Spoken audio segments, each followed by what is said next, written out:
ఆ పిండం 100 శకలాలు అయితే వ్యాసుల వారు వచ్చి వరమిచ్చిన వాడు కనుక 100 బాణల్లో పెట్టి వారిని రక్షించాడు. తోడికోడలకు సంతానం కలుగుతుందంటే సహించలేని చుప్పతనం కలిగిన గాంధారి మహాపతివ్రతే. భర్త కోసం కళ్ళకు పట్టం కట్టుకుంది. ఒక ఫీల్డ్ వేరు, ఇంకో ఫీల్డ్ వేరు. కుంతి యొక్క ఔచిత్యం ఎంత గొప్పది. ఆ తల్లి పోలిక వచ్చిన వాడే ధర్మరాజు. ధర్మం అంటే ఎక్కడుందంటారు? చాలా సూక్ష్మం అండి ధర్మం. స్థూలంగా ధర్మం ఉండదు ఎప్పుడు. ఏమిట్రా పరమధర్మం అన్నారు? అవైషమ్య పరమధర్మ. భారతం చూసి నేర్చుకోవాలి. వైషమ్య బుద్ధి లేకపోవటం. తన కొడుకు తమ్ముడి కొడుకు చూడండి ఇంతే. తన పిల్లలు పక్కవారి పిల్లలు. వైషమ్యరహితం. అందుకే ఒక కుక్క వస్తే కుక్కను కూడా ఎక్కించుకుంటే కానీ నేను రానన్నాడు స్వర్గారోహణ పర్వంలో ధర్మరాజు. చిచ్చే కుక్క పనికిరా, కుక్క పని రాకపోతే నాకు పనికిరాదు అన్నాడు. అదేమిటయ్యా కుక్కతో పెట్టుకున్నావు అన్నాడు. కాదు, నా ఇంటి నుంచి నా వెంట వచ్చింది ఈ కుక్క. నా వెంట వచ్చిన ద్రౌపది పోయింది, సహదేవుడు, నకులుడు, అర్జునుడు, భీముడు ఒక్కోడు వదిలిపెట్టిపోయినారు. నన్ను వదలకుండా ఉంది ఇది. నన్ను వదలకుండా ఉన్నదాన్ని నేను వదలటం ఎంత న్యాయం? ఏమండి, ఇది ఒక పరమధర్మం. ఇట్లాంటివి అడుగడుగున నిక్షేపాలు, నిధులు, రత్నాలు, డైమండ్స్. మహాభారతం మీరు ఆ అనుసంధానంతో చదువుకోవాలి. అసహనంతో పెట్టారు జూదం. కబురొచ్చింది, రావాలన్నారు. ఎవరినన్నా పంపిస్తే రాడని విదురుణ్ణి పంపించాడు. నా గుడ్డిరాజు ఎంత తెలివిలోవాడండి. విదురుడంటే కొంచెం మొహమాట పడతారు ధర్మరాజని. ఓ అట్లా విదురుడు వచ్చి పిలిచాడు. అవయ్యా నువ్వేమంటావన్నాడు. నేనేమంటానికి రాలే. ఇన్విటేషన్ ఇచ్చేవాడు పెళ్ళికి వద్దు రావద్దు అని చెప్తాడా? ఏమండి, పెళ్ళికి పిలవమని పంపించారు, నన్ను పిలవటానికి వచ్చాను. ఆ పోర్షన్ అంతే, నువ్వే ఆలోచించమన్నాడు.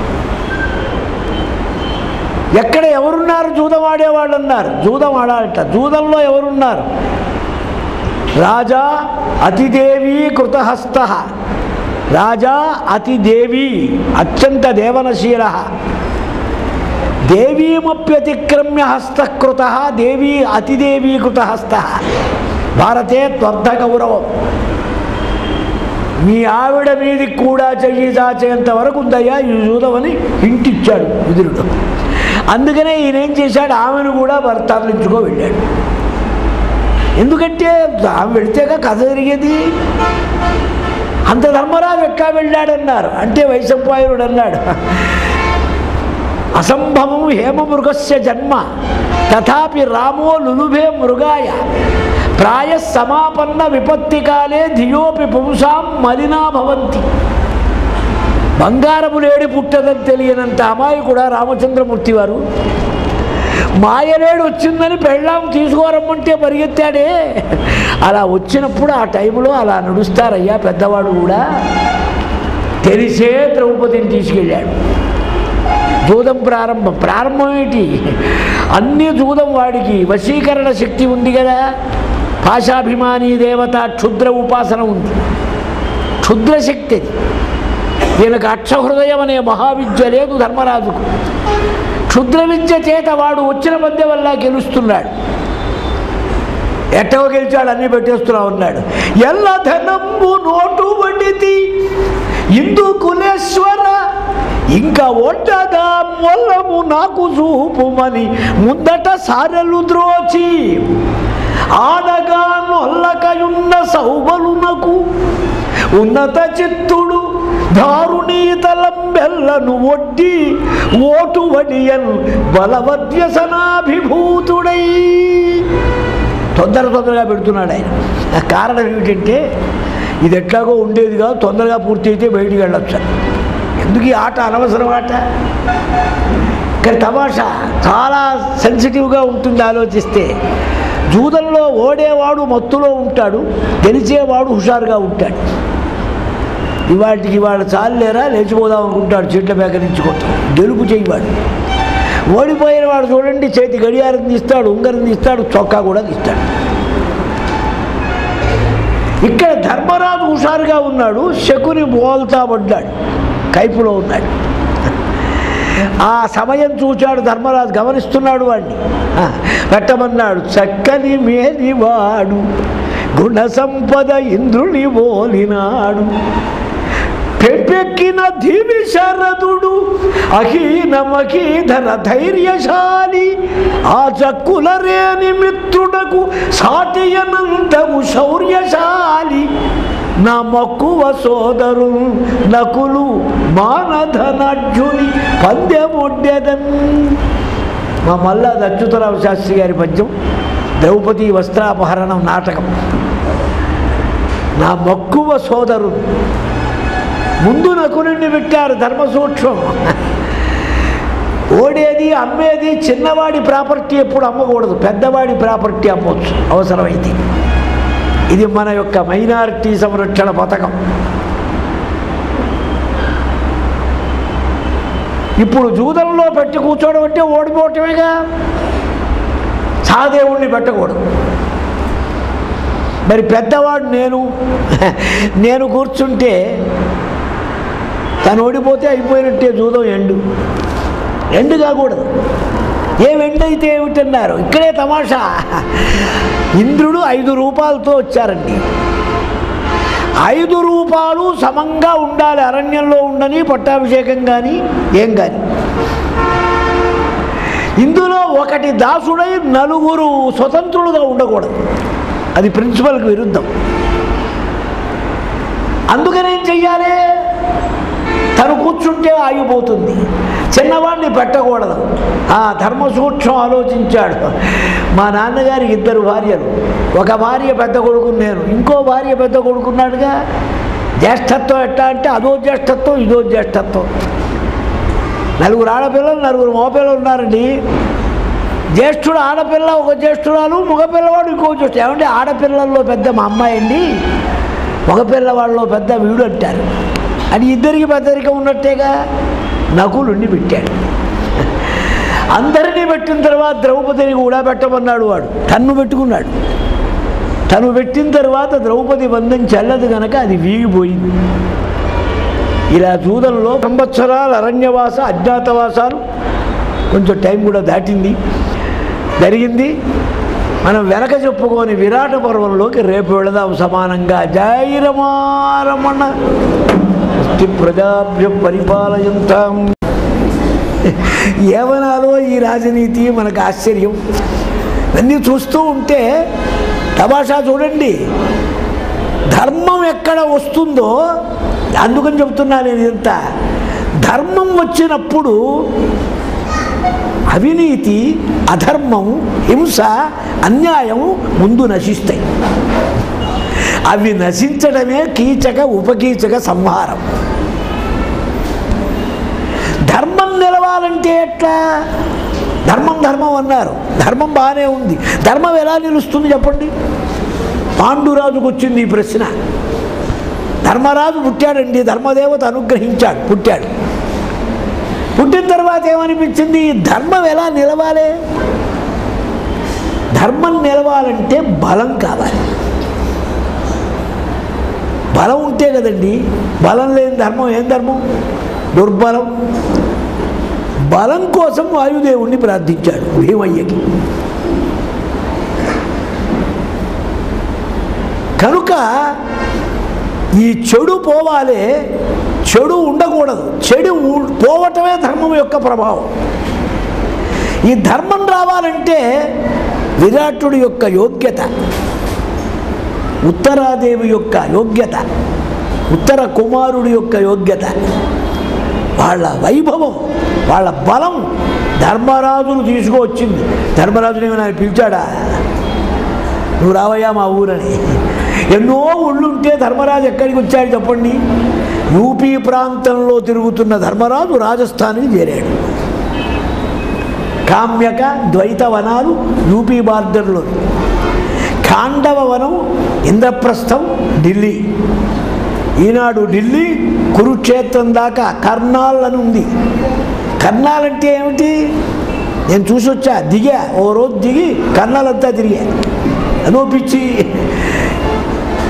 యుద్ధంలో కర్ణుడి తలబడ్డ చోటుటది. అంటే ఏమిటి? యుద్ధం ఎందాకా ఉంది? హస్తినాపురం దాకా ఉంది. 150 మైళ్ళు హస్తినాపురం నుంచి ఢిల్లీ. ఢిల్లీ నుంచి హస్తినాపురం 150, అది వెళ్ళా కారులో. ఢిల్లీ నుంచి కురుక్షేత్రం 150, కురుక్షేత్రం నుంచి డెహ్రాడూన్ 150. ఏమిటో ఆ 150 నాకు అర్థం కాలే. యాంగిల్గా ఎలా పెట్టారు చూడండి, డైమెన్షన్. హస్తినాపురం నుంచి దానికి 150. హస్తినాపురంలో యూనివర్సిటీ ఉండేది. ప్రాక్టికల్ ట్రైనింగ్ కోర్స్ అంతా డెహ్రాడూన్లో జరిగింది. డెహ్రాడూన్ అంటే ద్రోణాచార్యుల వారి శిక్షణ శిబిరం. అది మన పాశ్చాత్యులు నోటబడి పాడై భ్రష్టమై నాశనమై డెహ్రాడూన్ అయింది. ఇంకా డోనో గోనో ఏమవుతుందో తెలియదు. ఇట్లా మార్పు చెందిన ఈ విచారణ. ఈ నగరంలో ఉన్నటువంటి ధర్మరాజు కురుక్షేత్రాన్ని దాటి వెళ్ళారంటే మీరు హర్యానే. హరి హస్తినాపురం దాకా రాయబారానికి వెళ్ళటానికి ప్రయాణం చేసిన రూటు కనుక హరియానా. ఇప్పటికీ మీకు హర్యానాలో బస్సుల మీద హర్యానా అని ఉండదు, హరియానా అని ఉంటుంది. నేను చూశా. ఎందుకని? ధర్మము యొక్క స్వభావం. ఈనాడు పురాణ కిల్లా ఒకనాడు శ్రీకృష్ణస్వామి వారు శంకుస్థాపన చేసి కట్టిన పాండవుల కోట. నిస్సందేహం. నేను ఫస్ట్ ఇయర్ వెళ్ళినప్పుడు వెళ్ళా, కోట అంతా తిరిగా. రెండోసారి తిరిగా, తవ్వకాలు చేస్తుంటే మన పురాతన వస్తువులు కనపడుతున్నాయి. ఇప్పుడు లోపలికి ప్రవేశం లేదు. ఇప్పుడు పురాణ కిల్లాకి మనకు సంబంధం లేదు, ఇంకా బయట చూడాల్సిందే. కనుక పురాణ కిల్లా ఆనుకోనే ఉంది గోడ దగ్గర కాలభైరవ దేవాలయం. మళ్ళీ గుర్తు చేస్తున్నా, చెప్పా వెనక. భీమసేనుడు రాజసూయ యాగం జరగటానికి కాశీ వెళ్ళి కాలభైరవుణ్ణి ప్రార్థిస్తే నేనే వచ్చి కూర్చుంటానని చెప్పాడు ఆయన. గొప్ప దేవాలయం. నేను చాలాసార్లు వెళ్ళా, 7-8 సార్లు వెళ్ళా. ప్రతి సండే ఒక 400-500 తట్టల కోవా నైవేద్యం పెడతారు ఆయనకి. పిల్లల ఆరోగ్యం కావలసిన వాళ్ళు ఆ కాలభైరవుడు దర్శనం చేసి కోవా నైవేద్యం పెట్టడం ఒక ఆచారం.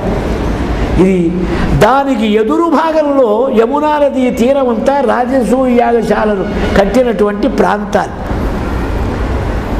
స్వామివారి ఇక్కడ శంకుస్థాపన చేశారు. 23 సంవత్సరాలు ధర్మదేవత పరిపాలించింది. ఇక్కడి నుంచి ధర్మదేవత మెల్లగా రాజస్థాన్కి నడిచింది. తెల్లవారుజాము కల్లా వెళ్ళారు వారు. తే వీరా బద్ధ నిస్త్రింశాఖ బద్ధ కలాపిన బద్ధ గోధంబుళిత్రాణ కాడిందీమభితోయయు. ధనస్సులు, అంబుల పొదలు, ఖడ్గాలు, వరలు, భయంకర బాహుదండాలు, గజయానాలతో బయలుదేరి వెళుతున్నారు 5 మగవాళ్ళు, 1 ఆడమనిషి. చేలల్లో రాత్రిళ్ళు పడి ఉన్న జనం, కాపలా ఉన్నవారు, ఎవరయ్యా మీరు? ఎవరు మీరు? అయ్యా లుబ్ధ బ్రువాణా, లుబ్ధులం అన్నాడు. ఏం లుబ్ధులం? స్వరాజ్య లుబ్ధులం. మా రాజ్యం మాకు కావాలని కోరేవాడు. లుబ్ధా కిరాతకా అని అర్థం. లుబ్ధుల వండి అన్నారు. ఏదో కిరాతకులు వెళుతూ ఉంటారు, తిరుగుతూ ఉంటారు, వాళ్ళు పట్టించుకోలే. అట్లా వెళ్ళగా వెళ్ళగా ఖాళీ బాటలు దొరికిన ఏకపది అన్నారు. అంటే కాలిబాట అన్నమాట. బండరస్తా కాదు, లేడి. ఈ కాలిబాట చూసుకొని ధర్మరాజు దాంట్లో నుంచి బయలుదేరాడు. అమ్మ నడవలేకపోయింది పాపం ద్రౌపది. అర్జున, ద్రౌపదిని ఎత్తుకొని ఆయన నడవలేకుండా ఉంది.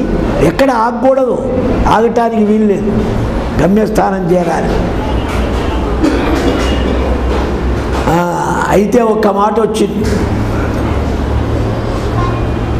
క్వాయుధాని గాంధీవం ఆనాడు తీసుకొచ్చిచ్చాడు మయుడు మయసభ నిర్మాణ సమయంలో. హిమోత్పర్వతం నుంచి భయంకర గదాదండం, అది ఎవడు పట్టుకున్నవాడు లేడు. మళ్ళీ ఆ దండం భీమయ్యకి ఇచ్చారు.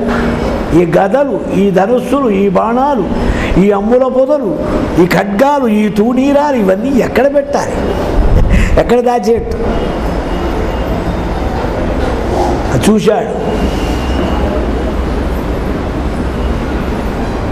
ఇయం కూటే మహేంద్రస్య మనుష్యేంద్ర మహతి దృశ్యతే చమీ. ఇదిగోనయ్యా జమ్మి చెట్టు కనపడుతున్నదల్లా, శ్మశానం దగ్గర ఉంది. శమీ శమయతే పాపం శమీ శత్రు వినాశని అర్జునస్య ధనుర్ధారి రామస్య ప్రియదర్శిని. రావణ సంహారం అయిన తర్వాత సీతమ్మను చూచిన మొదటిసారి జమ్మి చెట్టు దగ్గర కూర్చొని చూశాట ఆయన. కూర్చొని రమ్మన్నాడు. అర్జునుడి బాంధవుల ధనస్సును ధరించినది జమ్మి. ఇది అగ్నిదేవతాకం. శమీ పత్రం శనికి చాలా ప్రియం. శమీ పత్రంతో పూజ శంకరుడికి అభీష్టం. శమి యొక్క జమ్మి చెట్టు యొక్క కర్ర, రావి కర్ర రెండూ కలిపితే అరణి అనుసంధానం అగ్నిహోత్ర మదనం. మహాపవిత్రమైన ఆగ్నేయ స్వరూపమైన వృక్షంటది. ఇళ్లలో ఉండకూడదు, ఊరి వెలుపల ఉండాలి. దానికి అది అందుకనే జమ్మి కొట్టడానికని మన వాళ్ళు పెద్ద తిరణాల వెనక ఎంత తిరణాలుగా ఉండేదో జమ్మి కొట్టడానికని. ఆఖరిగా జమ్మి కొమ్మన్నా తెచ్చి గుళ్ళో పెట్టుకోనన్నా పూజ చేసి దాన్ని జమ్మి పారువేట అని చేస్తారు ఇప్పటికీ. ఈ జమ్మి చెట్టును చూసి పవిత్రంగా ఉంది, ఇది మన ఆయుధాలు పెట్టవచ్చన్నారు. ఆగ్నేయ ద్రవ్యం గనక. ఆ జమ్మిలో ఒక తమాషా ఉందండి. మర్రి చెట్టు ఉంది, రావి చెట్టు ఉంది. మర్రికి ఊడల గొప్పతనం. రావి పెద్ద ఆకులు ఉంటాయి. ఆకులు పెద్దవే కానీ కలిసి ఉండి చావు, యాగటు ఆ యాగటు. గొప్పవాళ్లే ఉన్నారు కానీ కుటుంబంలో కలిసి ఆడవరు. ఏం లాభం? జమ్మి చెట్టు చూడండి, చిన్న ఆకులు కలిసి కలిసి కలిసి ఉంటాయి. ఆ జమ్మి సందవడికి కనపడదు. ఐకమత్యానికి, కూడనికి, కలిమిడికి జమ్మి చెట్టుని చెబుతారు. ఇది చాలా ఉత్తమం. ఎందుకంటే ఆయుధాలు దాచుకోవటానికి ఇబ్బంది లేకుండా ఉంటుంది. సరే, ముందు గాంధీవానికి అల్లిక త్రాడు ఎక్కువ తీసేయమన్నారు.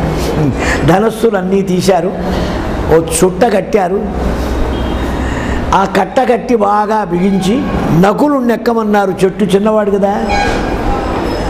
ఆ చెట్ల యొక్క కొమ్మల మధ్యలో భుజస్కంధాలంటారు, ఆ మధ్యలో పెట్టి ఆకుల యొక్క రెమ్మల యొక్క చాటున ఉండేటట్టుగా కొమ్మ కట్టేయమన్నారు.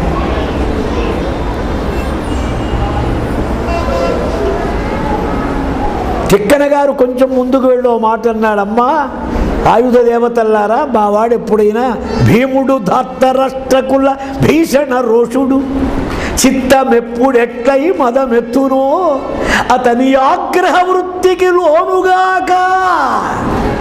వాడికి ఎప్పుడో ఒకసారి ఆవేశం వచ్చిందంటే పరిగెత్తు వస్తాడు ఆయుధాల కోసం. వాడికి మాత్రం మీరు కనపడకుండా వాడికి రూప దర్శనం ఇవ్వద్దు అని చెప్పాడు. కానీ మూలంలో లేదు. ఎందుకంటే అవసరం లేదు.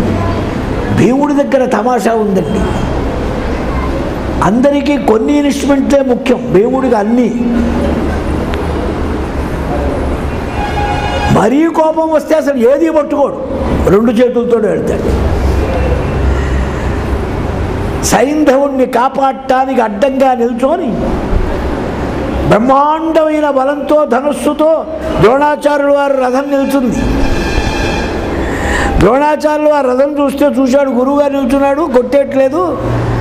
సరే ఎందుకైనా మంచిదని అమాంతం వెళ్ళి దిగి, అరే వాడు దిగి వస్తున్నాడురా జాగ్రత్త అన్నాడు సారథి. వాడు చూస్తే డేంజర్ ప్రతివాడికి. ఆ రథం అమాంతం ఎత్తి అవతల బారేసి లేచి వెళ్ళాడు. వాడికి గదలు ఎందుకండి? ఆర్డనరీగా ధనస్సుట, కొంచెం కోపం వస్తే కత్తిట, మరీ స్పీడ్ పెరిగితే గదట, మరీ ఎక్కువైతే అసలు ఏమక్కర్లేదు. ఇది భీముని యొక్క విక్రమం కనుక మూలంలో తమాషా అది. సరే కట్టారు, దిగారు, వెళుతున్నారు. అక్కడ ఎవరో తెల్లవారు వస్తున్నది మెల్లగా. ఆ పశువులను కాచుకునే వాళ్ళు ఎవరో వచ్చారు. ఏం బాబు ఎక్కడి నుంచి ఒక మాట చెప్తా వినమన్నాడు. పిల్లల్ని పిలిచి ధర్మరాజు, మహారాజనీతివేత్తండి, ఇది శతవృద్ధ మాజనని ఇప్పుడు మృత్యువు పొందే ఇట్లు సేయుదుము కుల ప్రయుక్త మగు సనాతన ధర్మమిత్యరుంగా దహన కర్మములము ఇది కాదు అది కాదు నాక తొలిటి వారి నిశ్చయము వారు నర్చు విధమున్ కొనియాడుదము ఇప్తరంగునను.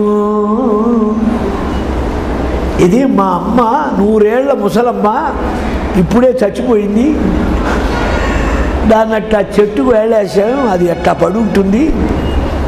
ఏమిటయా గోతులో పెడతారు, తగలబెడతారు, చెట్టు కట్టడమే. ఇదో ఆచారం. ఆచారాలు అనేక రకాలండి. ఆచారాలు ఒక రకమా? కుంకుమ ఇక్కడ పెడతారు కొందరు, మరికొందరు ఇక్కడ పెడతారు. యూపీ వాళ్ళు ఇక్కడ పెడతారు. ఇక్కడ పెడితే ముత్తయి తినట్టు, ఇక్కడెక్కడ కుంకుమ ఉండదు. వాను కుంకుమ ఉండదు ఏమిట్రా అనుకుంటాం. ఎవడన్నా వచ్చి కుంకుమ ఆ పాపిట మీద పెడితే వాడు భర్త అయినట్టు లెక్కడ. ఏమిటో ఈ ఆచారం, అర్థమేం చెబుతాం. యాజ్ఞవల్క్య సూత్రంలో తరంబ్రాలైన తర్వాత తాళి కడతారు. ఆశ్వరాయన సూత్రంలో చుట్టూ తాడుంతా పొరికొసంతా పెట్టి పెద్ద గొంగడి మర్యాద కట్టి దొడ్డి కట్టి గందరగోళం చేస్తారు. యజుర్వేదంలో ఇంకోటి చేస్తారు. గుంటూరు జిల్లా వారు వేరు, గోదావరి జిల్లా వారికి పసుపు చెయ్యి కనపడితే తరంబ్రాలు పాడే. పిల్లవాడు గోదావరి జిల్లా వాడు పసుపు కలపనివ్వడు. గుంటూరు జిల్లా ఆడపిల్ల ఏం చెయ్యాలి? ఈ ముసలమ్మలు ఎవరికి తెలియకుండా పళ్ళల్లో అడుగునన్నా పసుపు పూసి పంపించారు. సాటిస్ఫాక్షన్. గంధం సాన మీద చెక్కబెట్టి గంధం తీస్తే మనం బాగా తీస్తాం ఫ్రీగా. మనం అంటే ఆంధ్ర సర్కార్ అంతా. తెలంగాణ వాళ్ళు ఉన్నారే, కొంచెం చిటిగా పసుపు వేస్తే కానీ తీయరండి గంధం. ఒట్టి గంధం తీస్తే తద్దినం కింద లెక్క వాళ్ళకి. గారెకు బొక్క పొడిస్తే తద్దినం అని భయం, బొక్క లేని గారెలు వేస్తారు. ఏమిటి ఆచారం? అర్థం ఉందా? ఆచారం అంటే అదో పిచ్చి. ఏదో వాళ్ళు చేశారు, వీళ్ళు చేశారు, మా వాళ్ళు ఇదే చేశారండి, మా వాళ్ళు అట్టుగానే. అట్లా మొత్తానికి మూఢాచారంగా శృతి స్మృతి సదాచార స్వస్య చ ప్రియమాత్మన మనుస్మృతి చెప్పింది. కానీ సదాచారం అన్నాడు, అందుకే పిచ్చాచారం కాదు. ఏదో తలోకాచారం. మా దేశంలో ఆచారం ఇట్లా శవాన్ని కడతా ఉన్నాడు. వాళ్ళు వాళ్ళు ఏమి నమ్ముతారు. అప్పటి నుంచి పెద్ద ప్రచారం అయింది. ఇక్కడ దయ్యం ఉంది, భూతం ఉంది, ముసలమ్మను కట్టేశారు. ఇక్కడ నాయనో అసలు శ్మశానం అంటేనే కష్టం. ఊడికి కాటి భయం, పొరుగువాడికి నీటి భయం అని. పొరుగువాడు వచ్చాయంటే చిన్న కాలువలో కూడా కాలు పెట్టాడు, ఎంత లోతుందో అని. మనం లెక్క లేకుండా పెడతాం, అది మోకాళ్ళు అవుతాయని మనకు తెలుసు. పొరుగువాడికి అది శ్మశానం అయినా భయం లేదు. మేము ఒకసారి ఒక చోటికి వెళ్తూ అర్ధరాత్రి 12 గంటలు ఒక చోట పడుకున్నాం. తెల్లవారు లేచి చూస్తే అన్ని పుర్రెలు, పాడు, సితులు. ఏమిటో రాత్రి పడుకుంది శ్మశానమా అని అప్పుడు అనిపించింది, కానీ అంతకుముందు ఏమనిపించలేదుగా. తెలిస్తే భయం. కాబట్టి శ్మశాన భయం ఎక్కువ ఉంటుంది కనుక, అందులో తమ్మి చుట్టూ కనుక అక్కడ దయ్యం మాట పెడితే ఎట్లా ప్రజల్లో ఎలా ప్యాస్ కావాలో ప్రచారానికి కూడా ఓ తమాషా ఉందండి. ధర్మరాజు పాలసీ ప్రచారం తీసుకోండి. అంటే వాడు వేధవా, వీడు దౌర్భాగ్యుడు, వాడు చండాలుడు, వాడినా అంటే వాడిని తిట్టొద్దు రాని ఈసీ వాడు గోల పెడుతుంటే నీకు మొదలుపెట్టిందే తిట్టడం. అంటే ఏమిటి? వీడి చెప్పేది ఏం లేక వాడిని తిట్టడమే మొదలు. రాజనీతిలో ఉండే చమత్కారాలు, మెళుకువలు అనుసంధానం చేస్తే భారతం చదవండి. రాజనీతి బాగా కావలసిన వాళ్ళు విచారణగా చదువుకోండి, అర్థం చేసుకోవాలి. రాజనీతి ఊరికే అర్థం చేసుకోకుండా పిచ్చి పిచ్చిగా చెప్పకూడదు. ఎందుకంటే దాన్ని బాగా పరిపక్వం చేసుకోవాలి. అన్ని నీతులు చూపించారు. ఇక్కడ బయలుదేరారు, ఉద్యోగానికి చేరారు. ఇంకేముంది, అన్ని ఉద్యోగాల పేర్లు చెప్పాక అన్నీ అందరూ చేరారు, హాయిగా గడుస్తున్నారు. ఇంతలో ఆ కీచకుడు సైరింద్రుని చూచాడు. దుర్వారోజ్యమ బాహు విక్రమ రసస్తోక ప్రతాప స్ఫురద్గర్వంధ ప్రతివీర నిర్మధన విద్యాపారగుల్ మత్పతుల్ గీర్వాణాకృతులేవురిప్పుడు నిన్ను దోర్లీలన్ వెసంగిట్టి గంధర్వుల్ మానము ప్రాణముల్ గొనుట తథ్యం ఇప్పుడు కీచగా. తిక్కన గారు 15 పర్వాలు తెలిగించడానికి కాలు పెట్టిన మొదటి పర్వం. ఆ మొదటి సొంపు ఇంపు పెంపు ఎంత గొప్పగా ఎలా కథనం తొక్కుతాడో ఇంకా చూద్దాం రేపు ఉత్తర గోగ్రహణంలో. జై రమారమణకు నగరంలో అజ్ఞాతవాసచర్యగా పాండవులు నివసిస్తూ ఉండగా చాలా భాగం గడిచింది.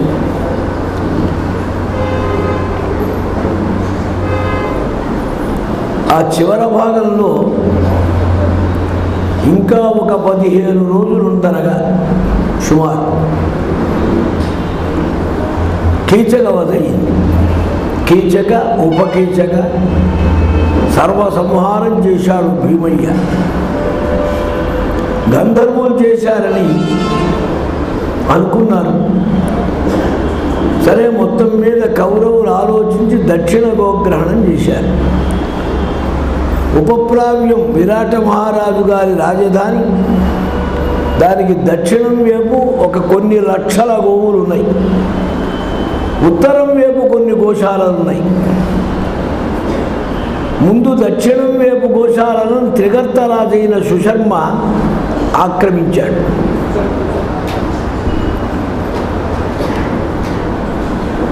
ఆ సుశర్మను గెలిచారు.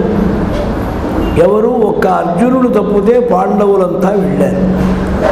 అర్జునుడిని రమ్మని ధర్మరాజు పిలవలేదు. అర్జునుడు కదలలేదు.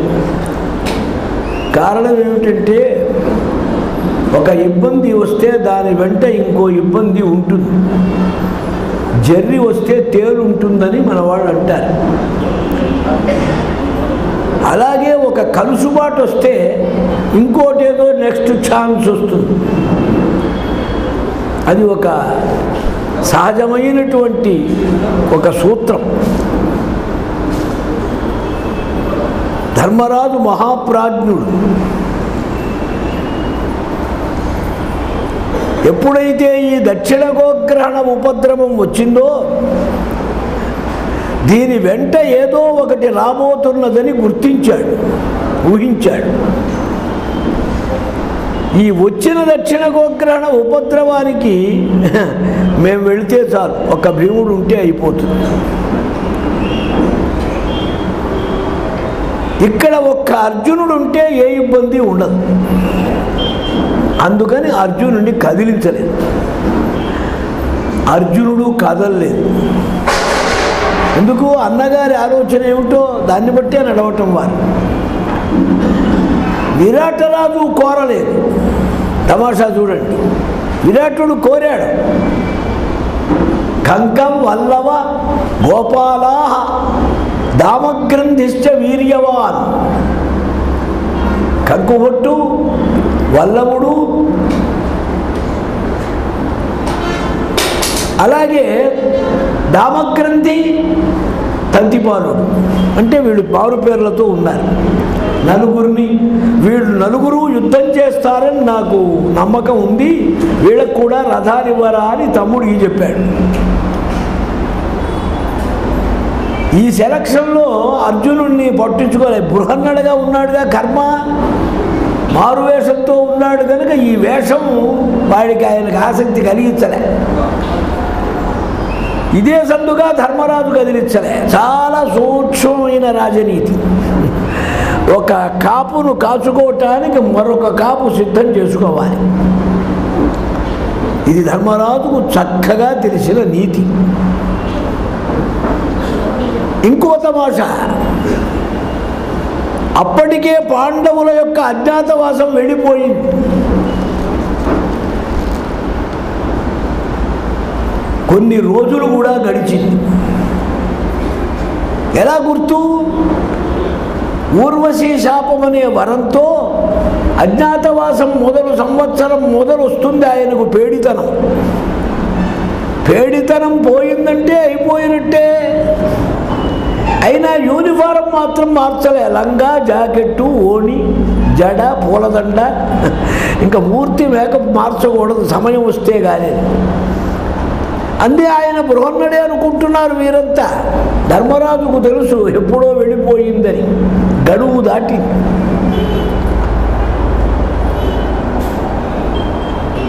ఆ సమయం దక్షిణ గోగ్రహంలో ఉత్తర సుశర్మగాడికి బాగా పగిలింది, వెళ్ళిపోయినాడు.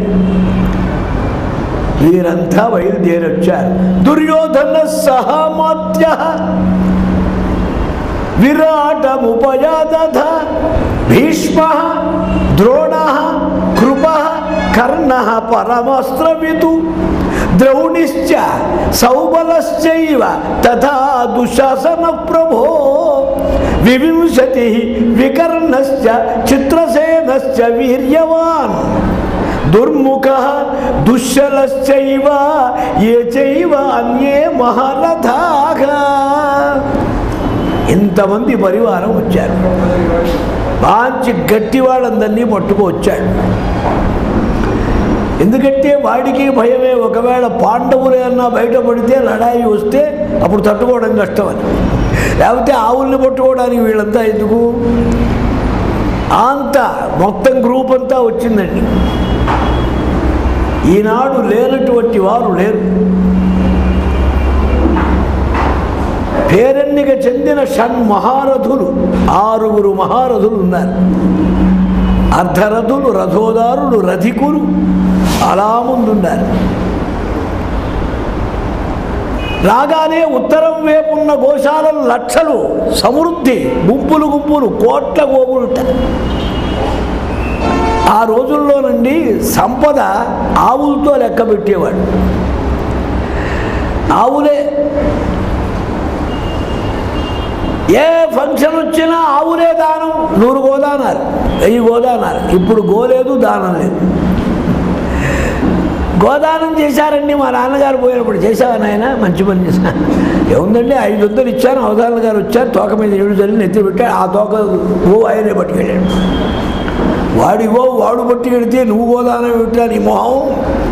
500 ఇచ్చానని చెప్పు, అది సంతోషం.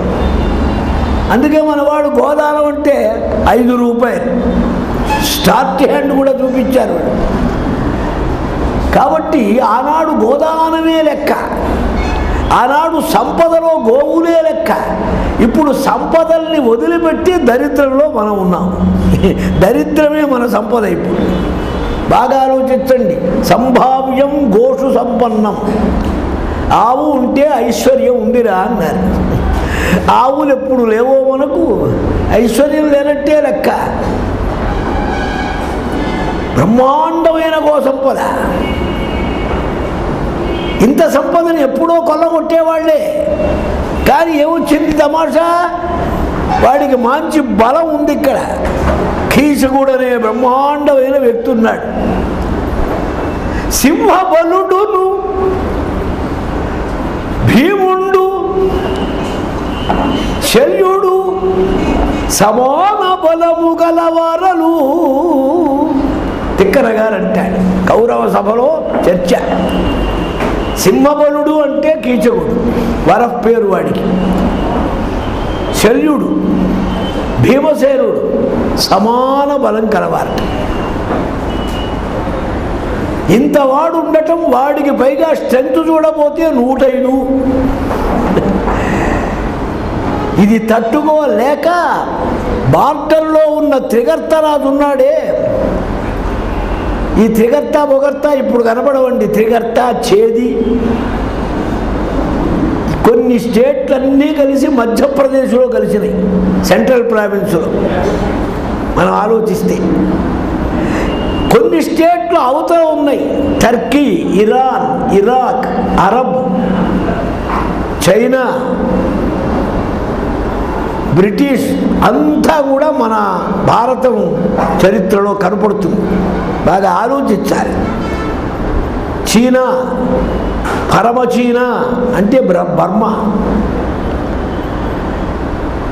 కనుక ఈ బార్డర్లో ఉన్న త్రిగర్తరాజు ఎప్పుడొద్దామన్నా ఈ కీచకుడిని చూసి వాడికి హడలు. కీచకుడు వాడి పరివారం చచ్చాడంటే వాడికి బ్రహ్మాండమైన సంతోషం అయిపోయింది.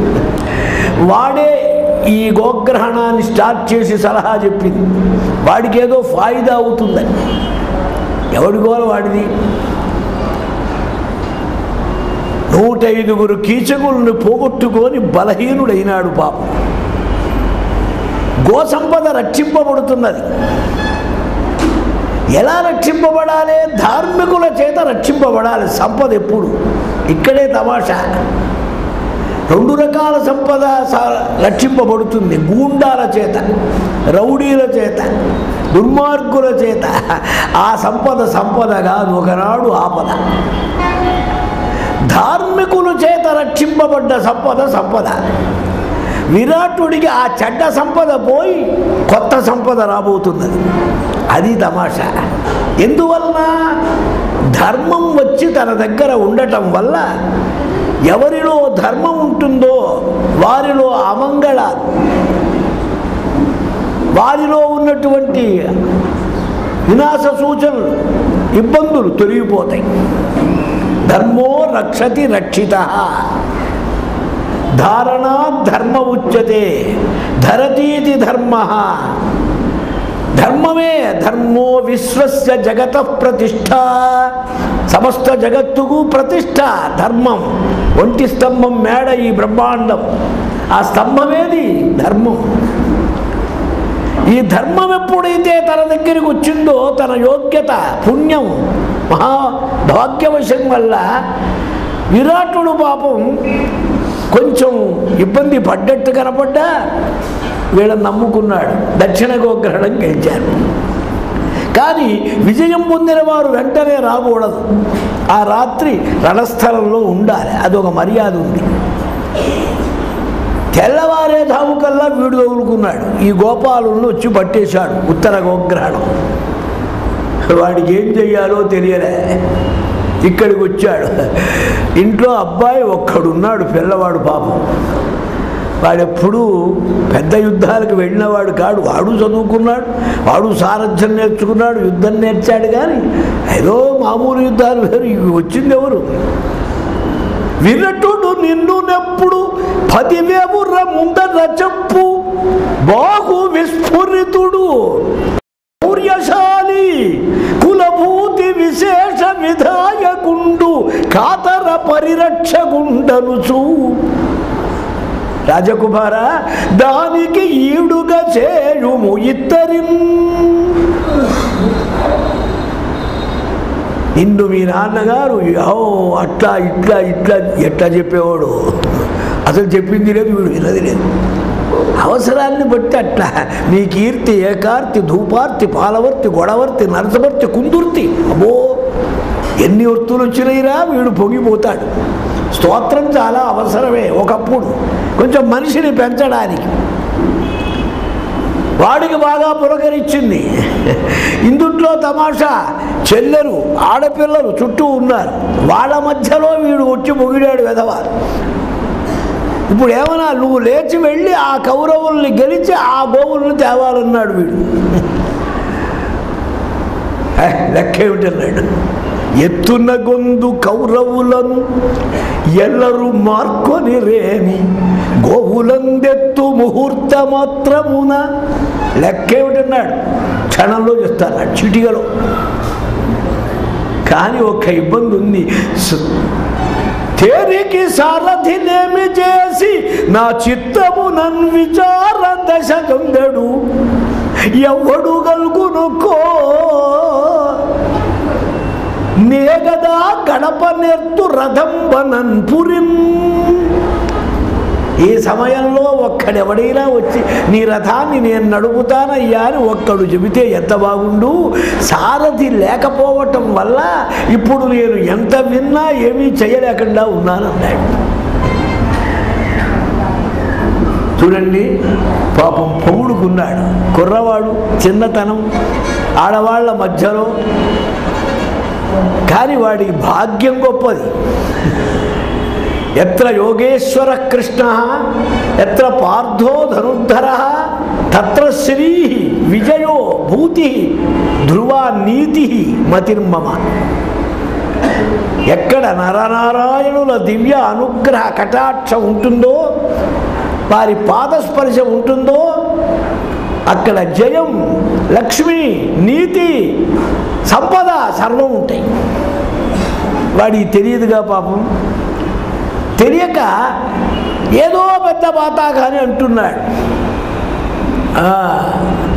లెక్కలేదురా అబ్బాయి, ఏమైనా ఇబ్బంది లేదు.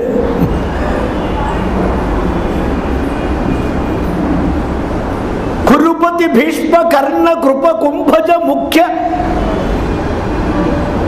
చూడండి ఆ తెక్కన గారి శైలి, హార్మోనిస్ రీట్లు వేసినట్టేస్తాడు.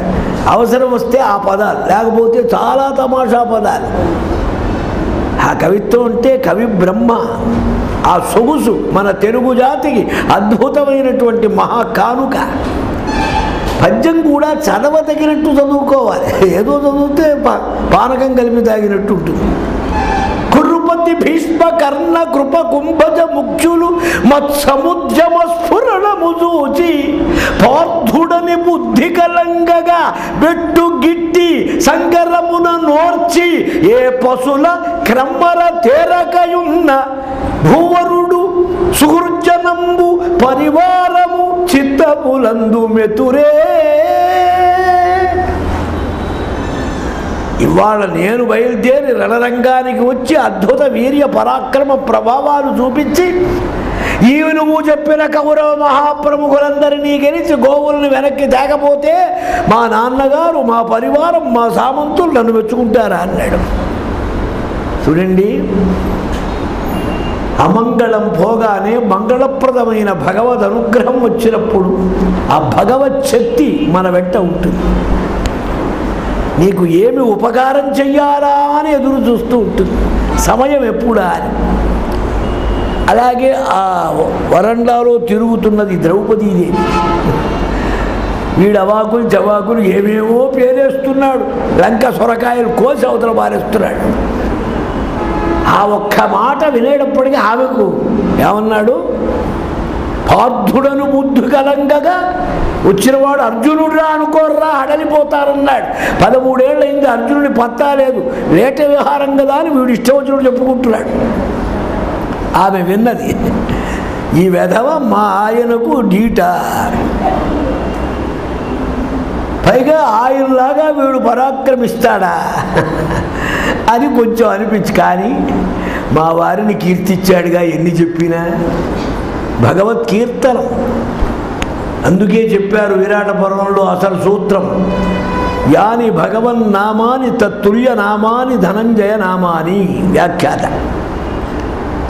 మీకు పిడుగులు నెత్తిన పడతాయి అని అర్జున ఫల్గునో జిష్ణు కిరీటి శ్వేతవాహన భీభత్సురు విజయ కృష్ణ సవ్యసాచి ధనంజయ అని చదువుతూ ఉంటారు. ఎందుకని? ఆపద రాకుండా, పిడుగు నెత్తిన పడకుండా ఉండాలంటే సంకటాన్ని పోగొట్టి ఆపదను పోగొట్టేది ఒక్కటే ఒక్కటి. ఏది? హరేర్నామ హరేర్నామ హరేర్నామైవ కేవలం. ఒక్క భగవన్నామం, ఇంకో దానికి ఆ శక్తి లేదు. ఆ భగవన్నామానికే ఉన్న ఆ భగవన్నామం యొక్క ప్రభావం అంత గొప్పది. ఒక్కసారి నువ్వు కీర్తిస్తే చాలు. అవశోపి వివశోపివ. అరణ్యంలో వెళ్ళే దొంగలు అనుకున్నారట, వనే చరామ వసు చాహరామ నదీస్తరామ న భయం స్మరామ. ఇందుట్లో వాళ్ళు అనుకోకుండా రామ రామ రామ వచ్చింది. ఆ రా పక్కన మా కలిపి జాయింట్గా కలిస్తే అద్భుతం. రాకు రా, మాకు మా ఉంటే ఏమీ లేదు. ఇందులో చాలా సైంటిఫిక్ ప్రూవ్మెంట్స్ ఉన్నాయండి. రా అంటే విష్ణువు, మా అంటే శివుడు. రెండు కలిపినప్పుడే నీ బతుకు. రెండు డివైడ్ చేసి గొప్పవాడు ఆయన గొప్ప ఈయన గొప్ప అంటే నీ మొహం, నీ గొప్పతనం ఏడ్చినట్టే ఉంది. చేతులారంగ శివుని పూజింపడేని నోరు నవ్వంగ హరి కీర్తి నుడువడేని. దయయు సత్యంబు లోనుగా తలపడేని కలుగనేటికి తల్లుల గడుపు చేటు. రా విష్ణువు మా శివుడు కాదు కాదు, రా రాముడు మా సీత. మాం విద్ధి జనకాత్మజా రామాయణంలో అంటారు. ఈ రామ శివ విష్ణువులు వారే పార్వతీ పరమేశ్వరుడు. అదే తమాషా. వాగర్ధామివ సంపృక్తౌ వాగర్ధ ప్రతిపత్తయే జగత పితరౌ వందే పార్వతీ పరమేశ్వరు. పార్వతీప రమేశ్వరం అక్కడే ఉందండి. ఫణధర శయనము ఫణధరాకల్పము పురమధనం పురమధనం వందే బాణార్యం అసమ బాణార్యం. ఫణధర తల్పం శేషుడు పాన్పుగా గలవాడు విష్ణువు. ఫణధరాకల్పం అలంకారం గలవాడు నాగభూషణ. ఫణధరాకల్పం మురమధనం మురాసురుణ్ణి చంపాడు మురారి. పురమధనము త్రిపురారి. బాణార్యం బాణాసురుడికి శత్రువు. అసమ బాణార్యం అసమ బాణ కుసుమశర తస్య హరి శంకర. వందే ఆ రూపంగా ఈ రూపంగా ఆ పేరుతో ఈ పేరుతో జగత పితరౌ వందే. తల్లి తండ్రి అంటారా ఇద్దరు, లేదంటారా ఒకటే. శక్తి శక్తితో రభేద అని శాస్త్రం. భగవన్నామం ఏ రూపంగా నువ్వు ఉచ్చరించిన విశిష్ట ఫలం. ద్రౌపదికి అనుగ్రహం కలిగింది. వెంటనే ఆ అమ్మాయి ఉత్తరను పిలిచింది, వాడి చెల్లెలు. అమ్మాయి మీ అన్నయ్యకి ఏమిటే ఇబ్బంది వచ్చిందన్నారు. ఇబ్బంది ఏమిటి? పెద్ద శత్రువులు వచ్చారు. ఎవరు? కౌరవులు, మహారథులు, మహావీరులు ఆవులు ఎత్తుకెడుతున్నారు. మరి అయితే మీ అన్నయ్య ఏమంటారు? నేను వెళ్ళి గెలిచేవాడినే, సారథి ఏడంటున్నారు. ఒక్క మాట వింటా, నాకు తెలిసిన సారథి ఉన్నాడు మీ ఊళ్ళో వాడు. ఇదివరకు పెద్ద పెద్ద యుద్ధాల్లో అర్జునుడికి కాండవారణ్య దహనంలో కూడా సారథ్యం చేశాడు. ఆయనకి సారథ్యం చేశాడు, అబద్ధం కాదా అంటే తనకు తానే సారథి. ఆత్మైవ రిపురాత్మన ఆత్మైవ సుహృదాత్మన. అర్జునుడేగా ఈయన. అది అన్వయం. అబద్ధం ఎక్కడా చెప్పరండి, అది చమత్కారం. అబద్ధం కాకుండా న్యాయంగా సత్యంగా ఉన్నమాటే భంగ్యంతరంగా వారి అజ్ఞాతవాసం అలా నడిచింది ధార్మిక సంపద కనుక. ఎవరన్నారు? ఎవరేమిటి? మీ గురువుగారే, మీ మాస్టర్ ఉన్నాడే, డ్యాన్స్ మాస్టర్. ఆయన ఏదో ఆట పాట. అయ్యో నీకు తెలియదమ్మా అసలు. ఆయన కనుక రథం మీద కూర్చుంటే సరే వచ్చి చెప్పింది అన్నయ్య ఇక్కడ కొంచెం కురుబలమే కుదించనట గోవుల బిట్టరబట్ట దానిపై పరిగొని శౌర్య సంపదయు బాహుబలంబును చూపయే నరిగదనట్టే తెరికి సారథి బృహన్నళయైన దీని నవ్వరే పురిలోన కరవా రథచోదకులు ఇంత ఏటిగిను.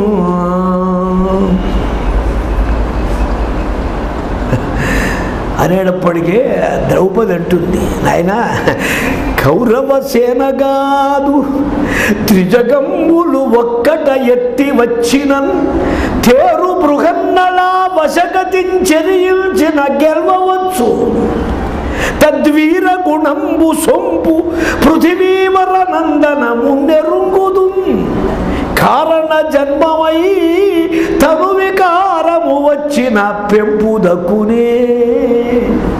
ఏదో కారణాంతరంతో అలా రూపం మారి ఉంటుంది. అంత మాత్రం చేత పెంపు దక్కుతుందా? వైభవం, శోభ, పరాక్రమం. సరే మంచిది అన్నాడు. వాడికి కూడా ఒక అవసరం. ఎట్టగో వీడు వెళ్ళేది కాదు, యుద్ధం చేసేది కాదు. కొంత దూరం వెళ్ళి వెనక్కి రావటానికి రిటర్న్ టిప్పుకు వీడు బాగుంటాడు. వాడు ధనపను లేడు, నేను యుద్ధం చేయలేను, పేడివాడు కదా, అది ఉద్దేశం. పాపం యుద్ధానికి అర్జునుడిని తెచ్చారు.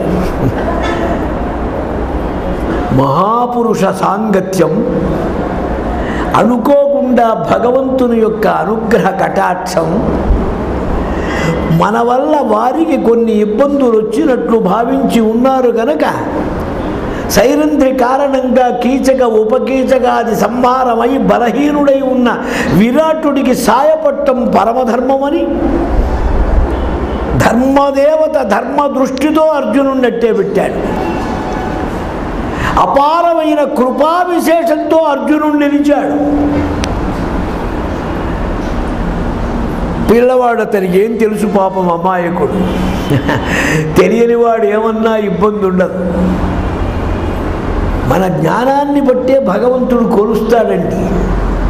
మన జ్ఞానం తక్కువ అనుకోండి, జ్ఞానం లేనప్పుడు మనం అజ్ఞానం చేత చేసింది కూడా ఆయన చాలా ఉపచారంగా గ్రహిస్తాడు. అపరాధ సహస్రాన్ని క్రియంతే అహర్నిశంమయ యదక్షర పదభ్రష్టం మాత్రా హీనంచ యద్భవేత్ కాయేన వాచ మనసేంద్రియైర్వా బుద్ధ్యాత్మనా వా. ఇవన్నీ అదేగా. మార్గావర్తిత పాదుకా పశుపతే రంగస్య కూర్చాయతే గండూషంబు నిషేచనం పురరిపోహ దివ్యాభిషేకాయతే కించిత్ భక్షిత మాంసశేష కవళం నవ్యోపహారాయతే భక్తి కిన్న కరోతి అహో వనచరో భక్తావతంసాయతే. కన్నప్ప చరిత్రను శంకర భగవత్పాదులు శివానందలహరిలో వర్ణిస్తారు. ఊరంతా తిరిగిన చెప్పు కాలుతో శంకరయ్య కంటి నీరు వస్తున్నదని ఆ కంటి మీద వీడు పెట్టాట. నీరు వద్దయ్యా తుడవటం. వాడికి పాపం మోటుతనం తెలియదు. కొండ మీదికి ఎక్కేటప్పుడు గుట్ట మీదకి వచ్చేటప్పుడే నోటి నిండా నీళ్లు పోసుకొని పుక్కెల ఉమ్మేసేవాట లింగం మీద. అభిషేకాయతే మాన్యాసపూర్వక ఏకాశ రుద్రాభిషేకం కంటే, దశాంతుల కంటే, పంచకాఠకాల కంటే, లింగార్చనల కంటే ఆనందం. కించిత్ భక్షిత మాంసశేష కబళం. ఒక అడవి పందిని తెచ్చి దాన్ని కాల్చి అది బాగా ఉందా లేదా అని కొరికి చప్పనిచ్చి భలే పసందుగా ఉందని శంకరయ్య తినమనిస్తే భక్షిత మాంసశేష కబళం, ఆ ఎంగిరి మాంసం లింగంలో నుంచి చేతులు వచ్చి ఆ మాంసం తిన్నది. ఏమిటది? భక్తావతంసాయతే. వనచరుడైన ఏమీ తెలియని వాడు తిన్నప్ప అనే కన్నప్ప మహాభక్తుడైనాడు. భావం అమాయకత్వంతో వాడు తెలియకుండా కీర్తించిన అర్జునుడు ఆనందించాడు. ద్రౌపది అనుగ్రహించింది. ద్రౌపది చెప్పడం ఆయనకి ఇష్టమే. వెళ్ళి అడిగింది ఆ అమ్మాయి ఉత్తర. బయలుదేరారు. బయలుదేరి వచ్చేసాడు.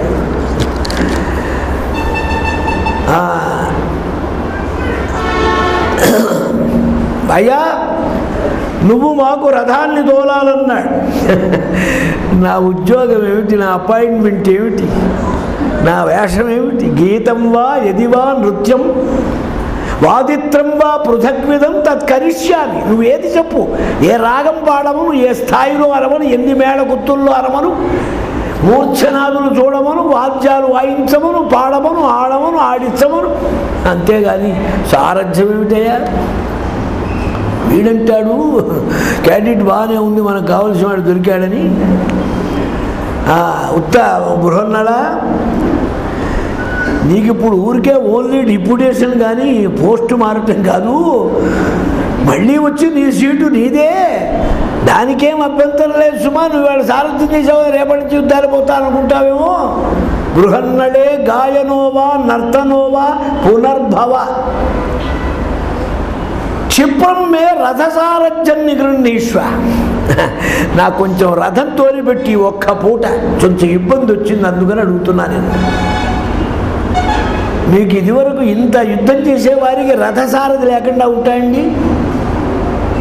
మహాలింగం ఫ్లూట్ లేకుండా ఉంటాడా? ఫ్లూట్ వాయించేవాడు. రాజరత్నం పిల్లవు సన్నాయి ఉండదా? మా మహాదేవ రాధాకృష్ణరాజుకు మధ్యలో ఉండదా? లేదంటే ఎట్లాంటికి నిజంగా ఆర్టిస్ట్ అయితే ఉంటుంది ఇన్స్ట్రుమెంటు అని ఆ సందేహం వస్తుందని వీడంటాడు. మాసం వా నూనమంతత అష్టావింశతి రాత్రంబ యో రణ తత్రమే సారథిర్హత.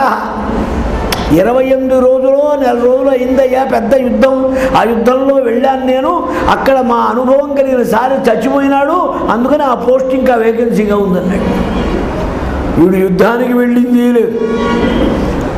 చూడండి, ఈ ప్రజ్ఞలు పలికేవాడికి ఏముంది అర్థం? మాస్టారు మొన్న చైనా యుద్ధానికి వెళ్ళాడు మా బ్రదరోడు, వాడి కుడి చెయ్యి ఊడిపోయింది, ఇంటికి వచ్చి ఆవకాయ వడ్డిస్తే వాళ్ళ ఆవిడ కలుపుకోవడానికి తట్టుకుంటే చెయ్యి కనపడలేదన్నాడు. నీ మొహం ఏడిచావులే.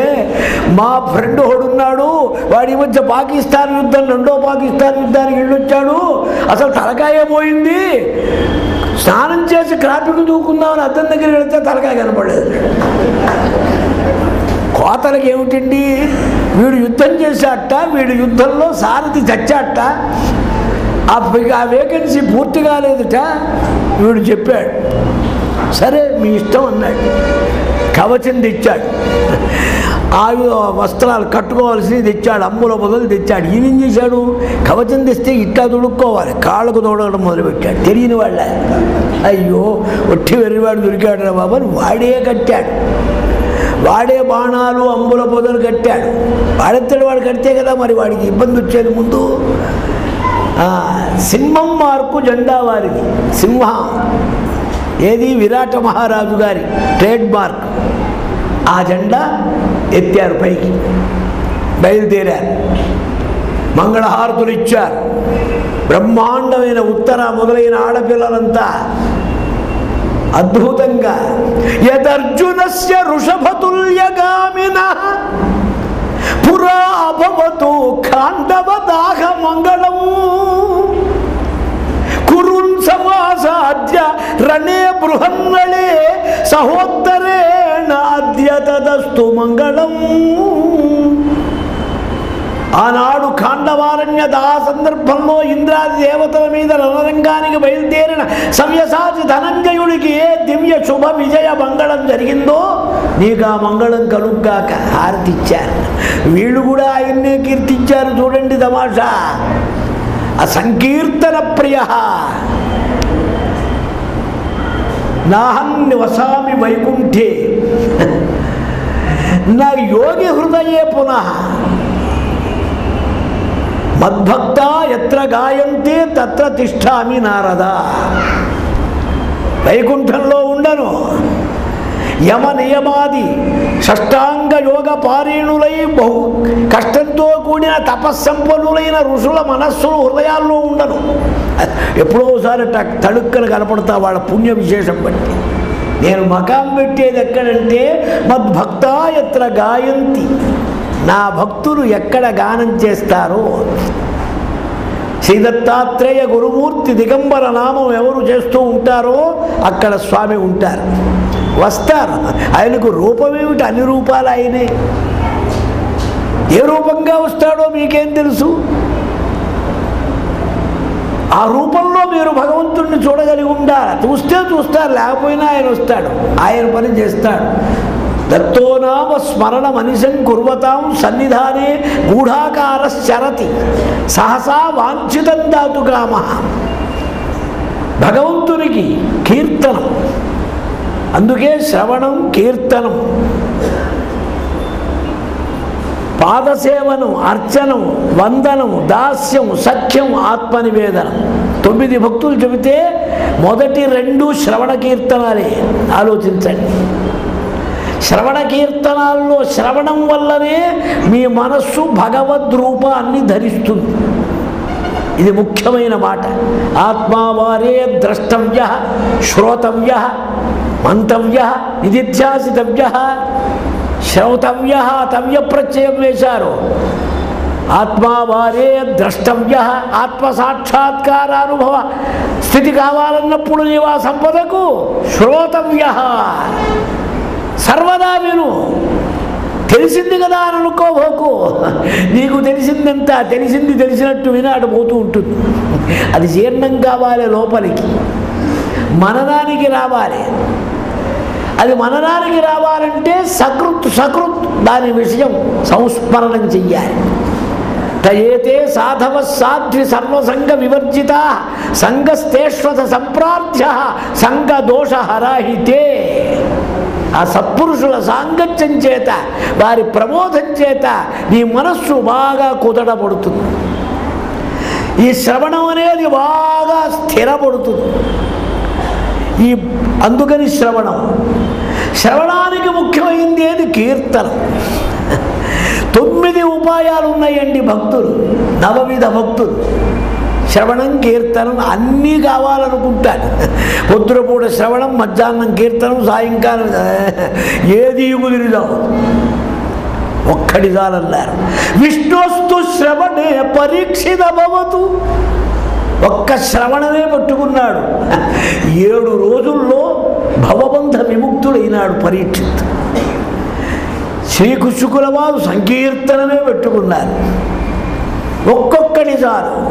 అందులో శ్రవణ కీర్తనాలు భగవంతునికి చాలా సాన్నిహిత్యాన్ని కల్పించే సాధనాలు. ఈ కీర్తనంతో పొంగిపోయినాడు అర్జునుడు. ఇక్కడ అర్జునుడు మీరు చూడాల్సింది విరాట పర్వంలో నారాయణం నమస్కృత్య నరం చైవ నరోత్తమం.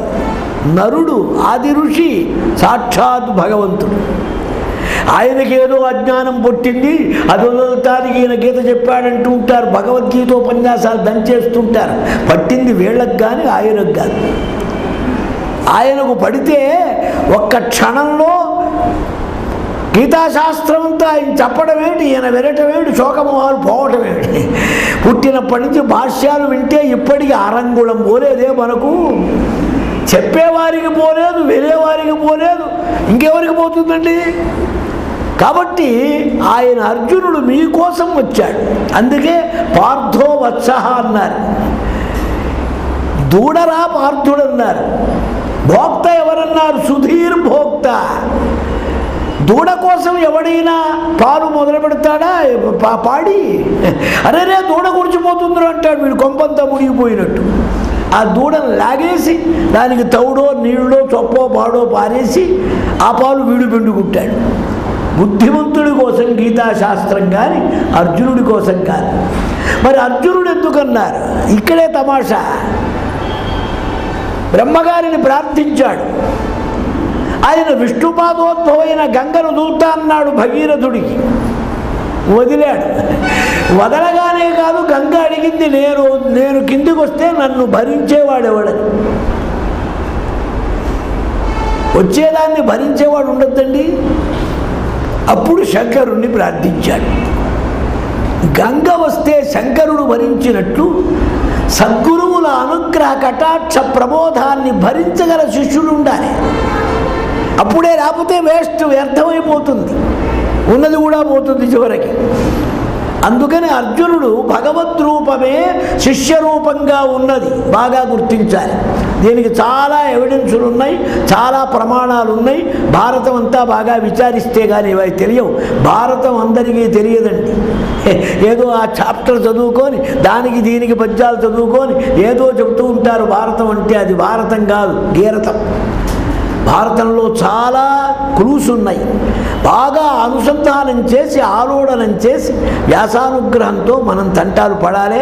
ఆలోచిస్తే తెలుస్తుంది అర్జునుడు భగవంతుడు.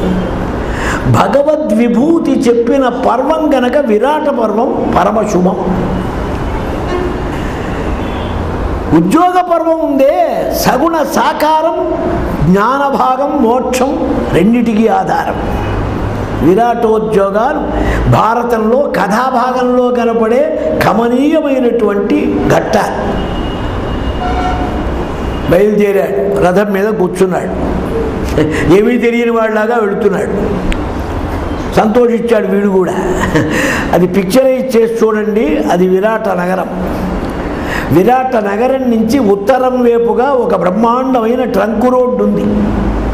ఊరివారి సౌకర్యానికి వర్షాకాలంలో ఇబ్బంది పడకుండా హైట్గా బ్రహ్మాండమైన రోడ్డు. ఆ రోడ్డు ఎక్కడికి వెళుతుంది? శ్మశానానికి వెళుతుంది ఉత్తరం వైపు. ఆ శ్మశానంలో ఒక చెట్టు ఉంది, జమ్మి చెట్టు. ఇది పిక్చరు. ఈ పైనుంచి రథం వెళుతున్నది మెల్లగా. పోనేమంటాడు వీడికి హుషారు ఎక్కువ. వెళుతున్నాను ఆయన, వెళుతున్నా, కొంచెం ఆగు. పైనుంచి రోడ్డు మీద వెళుతూ ఉంటే ఇటువైపు అటువైపు లో లెవెల్లో లక్షలు కోట్లు గోగణాలు గోపాలులు, వాటిని ఆక్రమించిన కౌరవ సైన్యాలు నిండిపోయినాయి. అటు ఇటు భూమి ఈనినట్లున్నది. చూశాడు వీడు, కనపడ్డాయి. ఆలికింత ఇవాకాశం ఊహు కాంచన మాలిన. అర్జునుడు చెయ్యిపడి గుర్రాలు అలా కదిలితే హుషారెక్కిందండి వాటికి. ఆ చెయ్యిలోనే ఉంది అభయహస్తం. ఆకాశాన్ని తాగుతున్నట్టు పెడుతున్నది. అవేక్షత అమిత్రగ్రహ కురుణంబలం. పైన వెళుతూ ఉంటే కింద వైపు ఉన్న కౌరవ మహావీర బలమంతా కనపడ్డది. చూశాడు. తాం శమీం అన్వద్రక్షేతాం వ్యూఢానీకాం.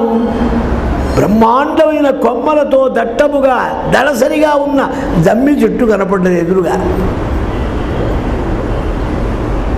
ఇటువైపు చూశాడు. తదనేకం మహదృష్ట్వా గజ అశ్వరథ సంకులం కర్ణ దుర్యోధనైర్గుప్తం శాంతనవేనజ. భీష్మద్రోణ కృప కర్ణ అశ్వత్థామ భూరిశ్రవ శల ప్రభుతులైన మాననీయ మహత్తర మహారథుల చేత బ్రహ్మాండముగా రక్షించబడే దివ్యమైనటువంటి ఆ భారతీయ దివ్య సైన్య పరివారం, దాన్ని చూశాడు. కళ్ళు జిగేరుమన్నాయి. నిజమేనా? ఆలాపరగా చూస్తున్నానా? భూమి కదులుతున్నట్టున్నది, భూమి ఈనినట్లున్నది. ఎక్కడ పడితే అక్కడ అన్నీ తలకాయలే, జెండాలే, రథాలే, గుర్రాలే. ఏనుగరా ఏమయ్యా బృహన్నాడా? ఇటుసారి చూడు.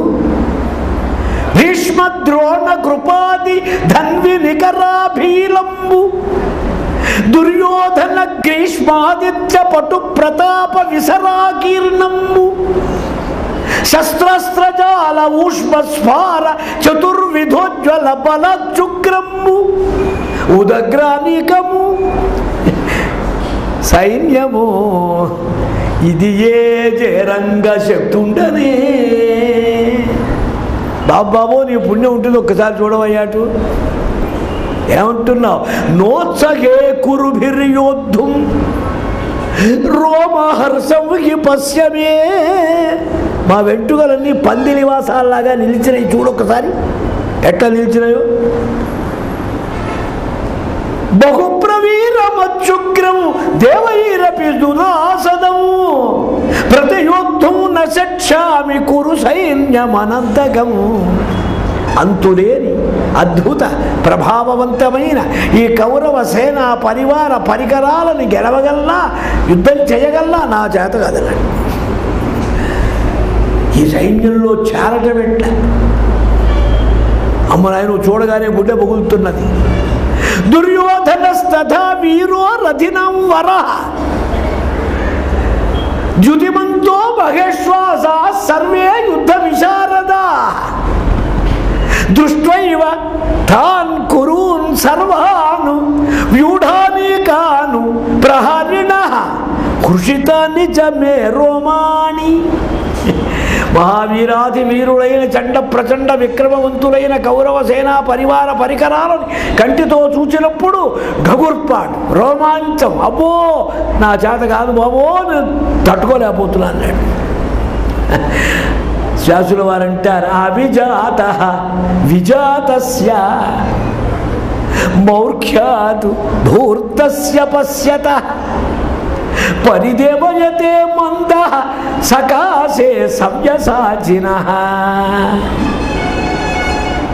అవిజాత విశేషేణ జాత విజాత అసాధారణ జన్మవాన్ అభిజాత సాధారణ జన్మ సాధారణ పిల్లకాయ రాజపుత్రుడు ఈ ఉన్నవాడు విజాత విశిష్ట లక్షణ సమన్వితుడైన నరుడనే ఆది ఋషి అయిన దివ్యక్షాత్ర విక్రమ సంపన్నుడు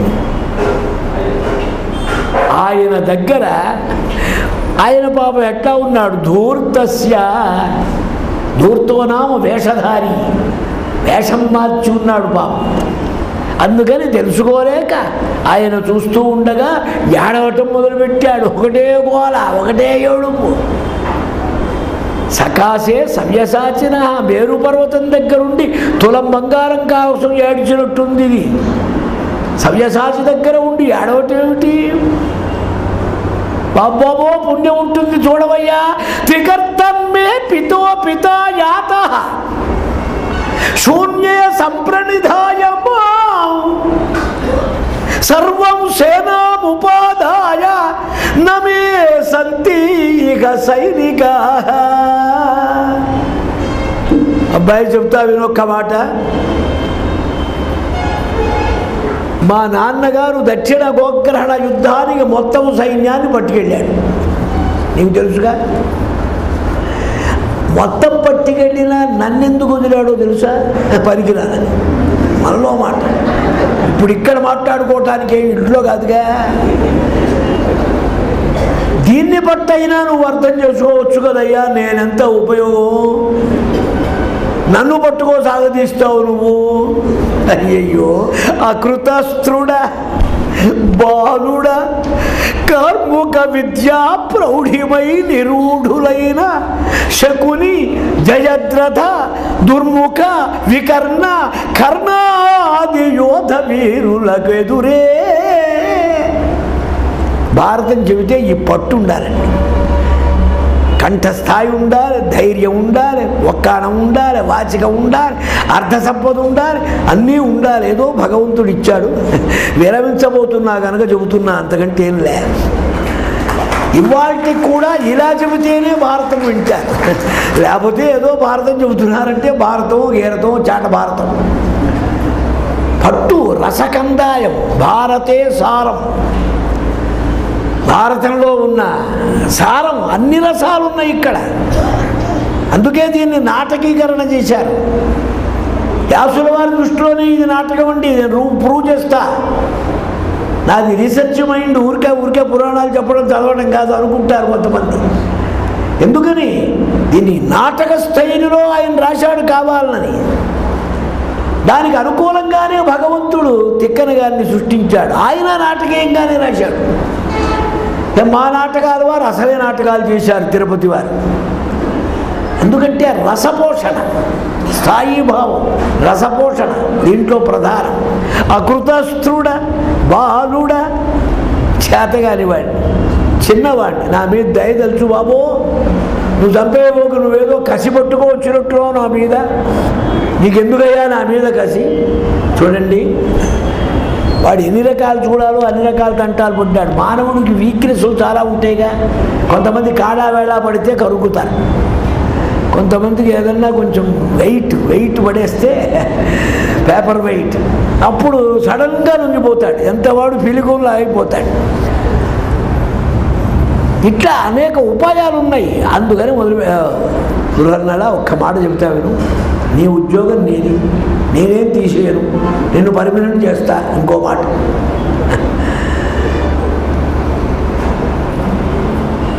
ఒక మాట చెప్పమంటావు ఇవాళ రాత్రి చీకటి పడిన తర్వాత నీ ఇంటికి గుమ్మడికాయంత బంగారం ముద్దలు 100 పంపిస్తా బొమ్మన్నాడు ఓ నీకు నాకే తెలుసు ఇంకెవడికి తెలియదు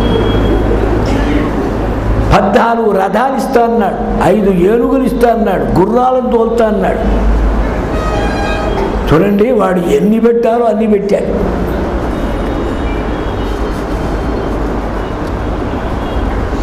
పాపం నవ్వుకున్నాడు అర్జునుడు పిచ్చివాడు అమాయకుడు పిరికితనం భయపడుతున్నాడు నేనున్నాను పక్కనని వాడికి తెలియదు పాపం ఇన్ని చెప్పినా వినలేదు. నిన్ను యుద్ధానికి తీసుకెళ్లకుండా వదలనన్నాడు. నీ ఇష్టం ఏమైనా సరే. కౌరవ సేన చూచి వడకన్ దొడకన్ మేను నీ ఊరక పోవుచుంటివి ఇదే ఒప్పునే. ఇట్లా పోతావేమిటే, నా మీద దయలేదు నీకు, మొత్తుకుంటున్నా నేను.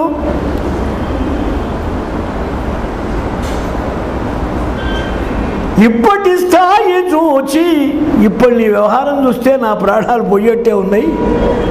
బాబో రక్షించమన్నాడు. ఆయన వినిపించుకోలే, ముందు బండి తోలుతూనే ఉన్నాడు. ఇంకా స్పీడ్ పెంచాడేమిటండి, ఊళ్ళో అంతా స్లోగా వచ్చాడు, ఊరు దాటగానే స్పీడ్ పెంచాడు. ఏ లాభం లేదని ఆ వెనక తొక్కొచ్చిన కొక్కెం వేసేసి అమాంతం దూకి పరుగో పరుగు. బతుకుంటే బలుసాకి ఏరుకో తినొచ్చు. ఏవమాదీని వాక్యాని ఎన్ని రకాలుగానూ చెప్పుకున్నాడు. పాపం ఏమీ లాభం లేకపోయింది. వాడు పరిగెత్తాడు. అర్జునుడు రథాన్ని పగ్గాలు ముడిపెట్టి రథం దూకి, పెద్ద అంగరాయ్ పురుష సింహమాయ్, 100 అడుగులు, శతపదే 100 అడుగులో. ఆ రోజులు బాగా పెద్దవాళ్ళు జుట్లు ఉండేవి, బాగా మంచి పెద్ద ముడిగిడి. ఆ జుట్టు ముడి పట్టుకొని తిరుపతి మరచెమ్ము కొక్కెం పట్టుకోవచ్చినట్టు అమాంతం తెచ్చి కోలేశాడు బండిలో. గొళ్ళెం పెట్టాడు, జాగ్రత్త అన్నాడు. నాయనో వీడు యమధర్మరాజులా, నా ప్రాణం తీస్తే కానీ ఊరుకునేట్లేట్రా బాబు అనుకున్నాడు. పాపం గజగజ వణికిపోతున్నాడు. తందృష్ట్వా క్లీబవేషేణ చరంతం నరపుంగవం శమీమభిముఖం యాంతం రథమారోప్య చ ఉత్తరం. క్రీమ వేషంతో, పేడి వేషంతో రథాన్ని నడుపుతూ కుర్రవాడు తిరిగి గిదిగి దిగి పరిగెత్తుతూ ఉంటే వాడు జుట్టు పట్టుకోవచ్చు, లోపల కూర్చోబెట్టి బలవంతాన ఒత్తిడి చేసి వెళుతున్నాడే. వీళ్ళు చూశారండి అక్కడ ఉన్నవారు. ఎవరు? భీష్మద్రోణముఖ. పెద్దలంతా చూశారు. గుండె పగిలిపోయిందిట. మనం ఏదో దుర్ముహూర్తంలో వచ్చాను రా బాబు ఇక్కడికి, ఏదో గొప్పగా రమ్మన్నాడు అని వచ్చాం. విత్రస్త మనస. ఎందుకని? ధనంజయ కృతాద్భయాత్. అర్జునుడి పేరు అనుకునేటప్పటికి గుండె పగిలిందిట. శస్త్రాస్త్ర వృత్తుల్లో శ్రేష్ఠుడైన భారద్వాజ అభ్యభాషత. భీష్మ, గంగాపుత్ర ఆలోచించు. చండశ్చ వాత సంవాంతి రూక్షాః శర్కరవర్షిణ భస్మవర్ణ ప్రకాశేన తమసా సంవృతా దిశ. దుమ్ము రేగిపోతున్నది, ప్రచండ వాయువులు వీస్తున్నాయి. శస్త్రాస్త్రాలు చెప్పకుండా వరల్లో నుంచి కత్తులు బయటికి వస్తున్నాయి. దక్షిణ దిక్కువైపు తిరిగి భయంకరమైన నక్కలు అరుస్తున్నాయి. అపశకునం, అమంగళం. యుద్ధానికని బయలుదేరి వచ్చిన గుర్రాల కంటి వెంట కన్నీళ్లు కారుతున్నాయి. భేరీలు మోగిస్తే డప్పు డప్పు అనక టప్పు టప్పు అంటున్నాయి. సౌండ్ తగ్గిపోతుంది. ఇంకేముందయ్యా? ఏష వీర మహేశ్వాస. మహావీరుడు వచ్చాడు మన భరతం పట్టడానికి. ఏష వీర మహేశ్వాస సర్వశస్త్రభృతం వర ఆగత క్రీమవేషేణ పార్థ నాస్త్యత్ర సంశయ.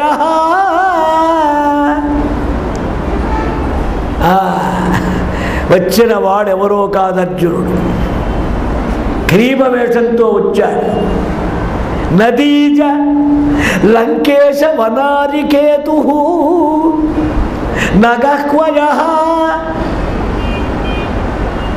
నగారిసూను ఏష అంగనావేషధర కిరీటి జిత్వా అవ యం నేష్యతి చ అద్య గాహవ. అట్ట ఎగితే కానీ భారతం అర్థం కాదు. లేకపోతే ఏమవుతుంది? నదీ జలం, నది పక్క జలం ఉంటే నదీ జలం అనిపిస్తుంది. నదీజ. ఓ భీష్మ, గంగాపుత్ర లంకేశ వనానికేతు, లంకాపట్టణ అధిపతి రావణుడు, వాడి వనం అశోకవనం. ఆ వనముకు నాశనం చేసిన వాడు హనుమంతుడు, ఆయన జెండా మీద ఉన్నవాడు. జెండాపై కపిరాజు, ఆయనే ఈయన. జెండా మీద అర్జునుడు రథం మీదే ఉంటాడుగా. నగా